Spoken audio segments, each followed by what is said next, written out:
I was saying, local and regional governments this universe is very heterogeneous.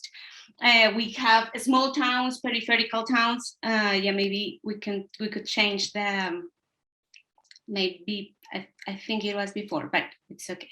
Okay, anyway, so we have a lot of different spaces and a lot of different kind of cities, regions, metropolitans, peripheral areas, and for sure, every single part or every single local government, as I was saying, faces different challenges.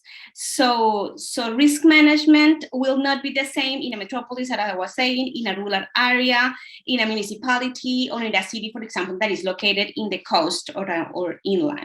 So understanding these different contexts is essential to designing and implementing this resilience building and DRR strategy. So we have to take into account 4 different things. The first one is the multiple risks associated with regional contexts and the potential impact that these risks can generate. Second of all, we have to take into account the history and the background of hazard, exposures, vulnerability, risk management, and so on.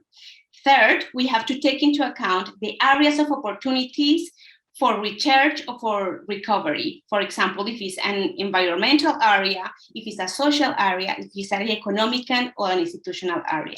And fourth, we have to take into account the relationships and dynamics between the various stakeholders and multi-level government systems.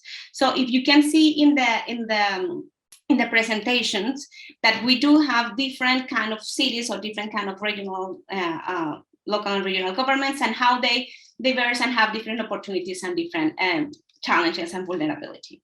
So for this, it is critical for DRR and resilient strategies that are promoted by local and regional governments to be aligned with particular risks, with particular needs, and with the vulnerabilities of each territorial context. So to do so, to see and to have these really contextual strategies, it is necessary to do 2 different things. The first one is to have an analysis of the different environmental, social, economic, and cultural and geographical components to identify, as I was saying before, the common areas, the common services that need to be strengthened and that need to be powered for the people and the communities not to have so many risks, or for the risk to be mitigated. And the second things that we maybe want to do as local and regional governments is to incorporate a temporal perspective that include both something that is going to be very important for the second part of this lecture, that is the historical background and moving forward to the future scenarios. So those will have to be the second one. So we can pass to the next slide, please. Yes, thank you. So there is this graphic is done by it's a draw done by a man called Patrick Jets, that he did it in 1909, and it is something called a valley section, and actually it shows us the links between the economic and the employment according to the physical and the environmental characteristic of each region or of each territory. So we could see that depending on the territory, the people used to do something and to take advantage of its territory. So if we pass to the next slide, please. So for reinterpretations that the module brings is of this valley session, provides an insight of some of the important challenges that now communities are currently facing. So you see either volcanoes, fire, earthquakes, technological disaster, winds.